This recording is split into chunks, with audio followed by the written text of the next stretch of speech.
One of the things that's been really interesting since I got to meet you is kind of have a window into the evolution of community and what is coming out of, might be what was called the hippies in the 60s and 70s.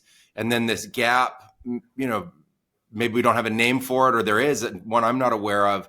And then now this new generation of community that's coming out that, from my experience, and like I say, this window from the outside is much more grounded in terms of the impact that it's trying to make. It sounds like in terms of like a holistic form and much more integrated with other systems within society. And so I wonder if you could talk with me about that. How do you see this community forming? What is it?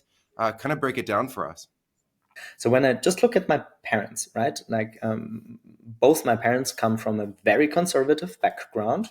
You can see that also through the spiral dynamics lens, so to say. So obviously they needed to rebel against a very quote unquote spiral dynamics blue, so very rigid, very religious parents. So what did they do?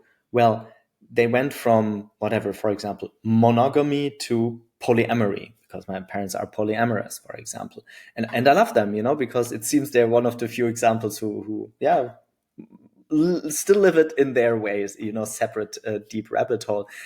And now me as their, offspring, so to say, I found, for whatever reason, most of the communities that I found in the global eco-villages network or intentional communities, or also the circles, especially here in Berlin, that have never lived in community, I found always that I need to give up too much of a healthy individuality. So the classical community 1.0 could, for example, also be like Pune or many other things, where basically you give up a certain part of yourself, and now you whatever all pray to one guru or one lineage, or you're all vegan, or you're all vegetarian, or you're all anti-nuclear, or whatever. Whereas the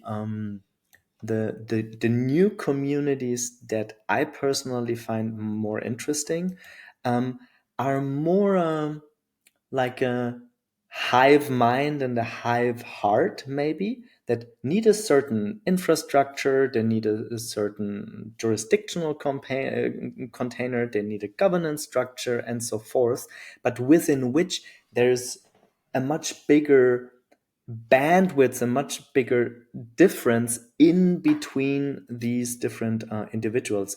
Hence, for example, also me supporting Cohere, which again is not a classical intentional community in the sense of like the 60s or 70s.